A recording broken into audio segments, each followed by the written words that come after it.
Hello, friends, and happy Friday to all of you. Thanks so much for joining me today. It is always a treat to be here with you.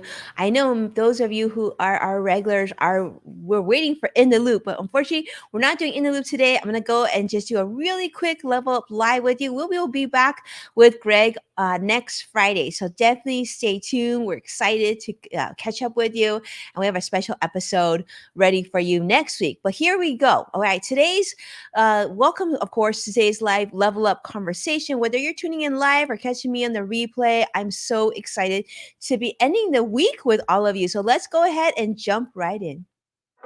Welcome to Level Up with Winnie Sun.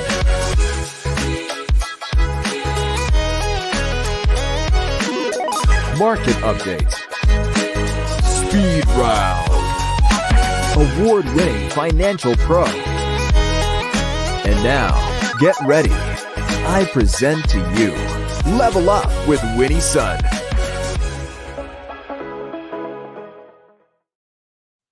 Wow, so many friends joining us today live. It is great to see all of you. And especially want to say a big hello, of course, to CrossX Fighter, Joshua joining us on YouTube Live. Always a treat to have you with us. And what a great way to end the week. You know, we needed to come here. And of course, for those of you who joined me, we weren't here at the very beginning of the show. Today is usually when we do In the Loop. Greg and I, unfortunately, couldn't do the show today for you live today. We'll be coming back next Friday, so we'll look forward to seeing you there then. But for those of you who are brand new to the show, welcome. I'm Winnie Sun, your host, an award-winning financial pro, Forbes contributor, and a CNBC council member. And yes, we are streaming live on over half a dozen social media platforms. So definitely jump in, take a moment to introduce yourself, say hello, let me know how you're doing. If you're excited that today is Friday, what you're doing this weekend. I mean, that's what it's all about, right? Working hard and then playing hard. So it's hot. I don't know about what part of the country you're from. So definitely jump in. Let me know how the weather is. But let me tell you, I'm coming to you live from Southern California, and it is toasty. It is really, really warm today. All right, so here's where the market is. And the market's hot today too. Triple update. Very, very happy to see this. Currently, market's still open. We have a couple more hours to go before it does close. But currently, the Dow is currently trading above positive over 77 points currently. NASDAQ is also up 24 plus points here. And the S&P 500 is currently in the positive, also up 14. So let's see if this can hold true, at least until the end of the show here. Thank you so much for being here. I see Dr. Leroy McIntosh. Always a pleasure to have you with us from New Jersey. So here also from Atlanta. Well, Atlanta, Georgia. Welcome to the show. It is great to see you here with us. Thanks so much for making the time. All right. So here's what we got going on currently.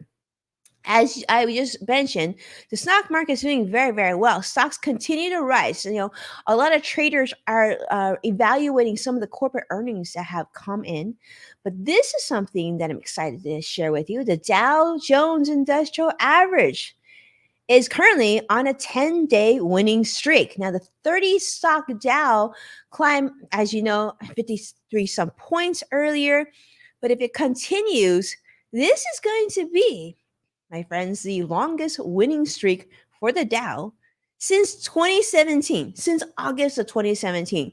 That's been a pretty long time. So let's hope this continues, because if you remember, it wasn't that long ago when people were talking about recession and inflation concerns and like all these terrible things and economic collapse. Well, certainly the market is feeling very, very optimistic because it's a 10-year winning streak right now. Trading is expected to continue to be volatile, though, do know, in the coming weeks, because portfolio managers are adjusting their funds. This is pretty normal. And of course, the unusual NASDAQ 100 rebalance, which is taking effect this coming Monday, along with expiration of a significant volume of index and stock options on Friday. Well, this is going to have some pressure on the financial market. So volatility is still upon us this very warm summer. But let's hope this continues. I mean, a 10-day winning streak. Congratulations to the Dow for sure. Corporate earnings have been mixed. Now, about 75% of the S&P 500 companies now have surpassed analyst expectations. So if you're an investor, you're probably feeling pretty good if you're probably diversified here because you some of your portfolio was probably looking pretty positive.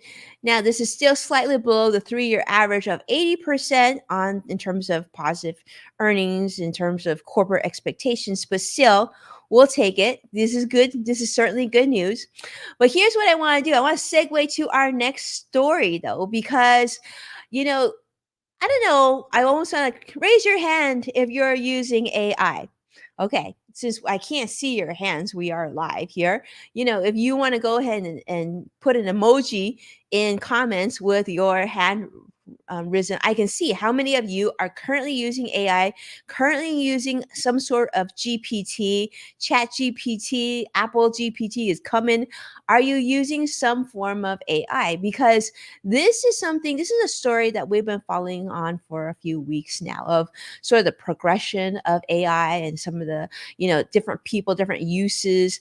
And there was a story this week, of course, of the SEC being concerned about AI being used in the financial industry and how that would unfold. And we've got obviously concerns of fraud with AI, but then we don't want to prohibit it, right? Because we like growth, we like improvements and more efficiencies. But here's the thing is how are you going to regulate this very cool technology? Well, believe it or not, leading tech firms today it was announced that this includes companies such as Google, Amazon, Meta, Microsoft, OpenAI, Inflection, other companies. They've actually agreed to AI safeguards. This is in negotiations with the Biden administration. These are like voluntary commitments from these technology companies that are designed and aiming to ensure that the AI products that you and I use in our daily lives or that corporations will be used are going to have some sort of safeguards before they release so that way this will help address the concerns of potential risks and dangers associated with AI technology. So some of these commitments are going to include such as third-party oversight. Sounds expensive, sounds hairy, sounds like a lot of work, but this is nothing new. In the financial industry, we see a lot of this, a lot of third-party oversight, a lot of regulation. Is it cumbersome? Is it impactful to your business? Certainly. But you sort of just learn how to work and navigate and still stay compliant. So it looks like they're going to be bringing this sort of compliance oversight to AI technology. In fact, they're saying that some of the AI driven GPT content that's going to come out will even have watermarks so that they can figure out where this information came from and what the source was. Because as you know, AI tools now can produce human like text and media. So this has raised concerns across the board, especially for politicians and who are regulating, how this is going to affect us, mankind, cyber security, biosecurity. Independent experts are just saying that this can be very, very dangerous. So how do we learn to work with this new GPT technology? So some of the major players are saying they will voluntarily follow some of these regulatory concerns. But here's the thing. Okay, so you get the big guys doing this, the big companies doing this, but what about the smaller companies? Will they also follow suit? And the question is, will they be able to survive if there's probably going to be has some sort of level of regulation across the board? Will the smaller companies be able to coexist with the larger companies that are voluntarily doing this? We'll see. We'll see. But a lot of things happening in that space. The White House has now consulted with multiple countries regarding these voluntary commitments made by these technology firms. So, yeah. So I'm curious to see how you feel about that. How do you feel about that? I feel like that's good. I mean, if we can have new technology, I'm all for it. And of course, I want it to be safe, not only for us and our generation, but our future generation as well.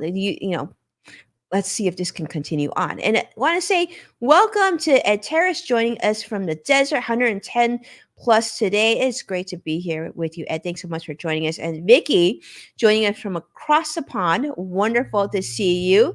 And yes, I see Yo Mama Marcus Mugomapa, joining us from YouTube, raising hand using AI GPT. I'm sure many of you using that. And yeah, great to see you, Cross X Fighter. It is a wonderful day to be here with you. Let me tell you, I've been up like I'm an early morning person because of the research and work that I do. So this is almost like my afternoon. So it's great to be here with you. All right.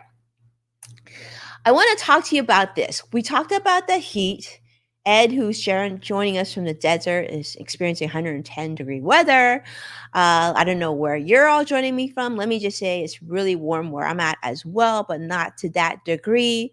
Certainly, being close to the ocean does help. So that's been really great. But there's a story that came out this week that I want to share with you. This came out of Delta Airlines. Delta Airlines having a bad week because Delta flight 555 from Las Vegas to Atlanta, and I know one of our viewers today is joining me from Atlanta.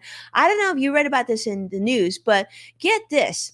They experienced prolonged and record-breaking heat this past Monday, causing not only health issues but considerable discomfort for passengers and crews. But why is that? Why is that? Well, because of the flight disruptions that have occurred this week, this lasted several hours. Well, the U.S. Department of Transportation is looking into this because there was heat waves, which made miserable conditions here in California because of wildfires, as well as the Canadian wildfires, as well as health warnings in places like Phoenix with 110-degree weather for them for the past 21 days. Well, get this. Delta Airlines had issues with one of their planes, but instead of letting the passengers deplane and go back into the air-conditioned place of the airport, they actually had them staying in the plane.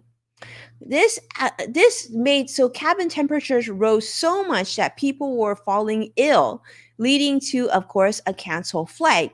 But the FAA, or the Federal Aviation Administration, is now issuing warnings of more possible flight delays due to thunderstorms in Washington, Chicago, Philadelphia, and the East Coast. But yeah, so they're looking into why these cabin conditions were so terrible. This is in the Las Vegas area, and that people were basically left, I think it was like over an hour where they were left in 100+ degree heat on the airplane.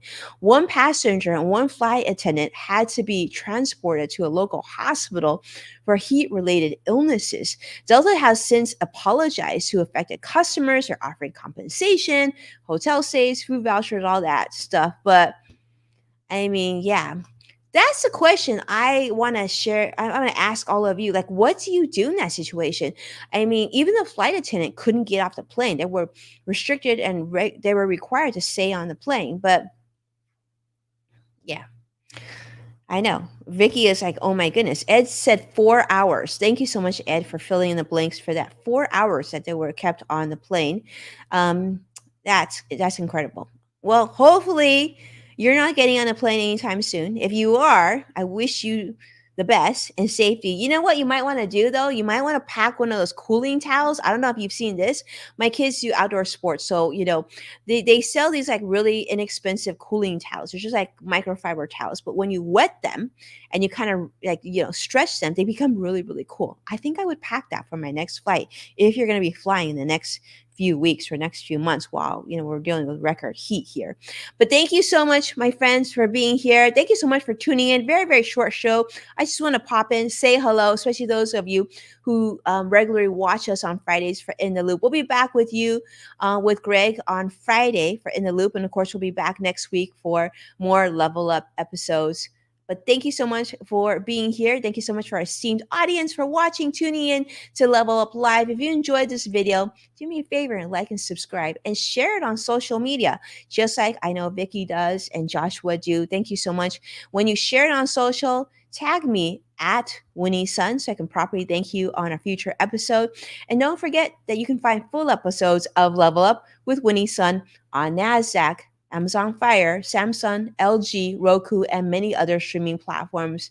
And with that, don't forget to check out Yes Factor with Winnie Sun, also on Apple Podcasts and the LinkedIn Podcast Network. With that, Have a beautiful weekend. Stay safe, and I'll see you again next week. Take care now. Bye bye.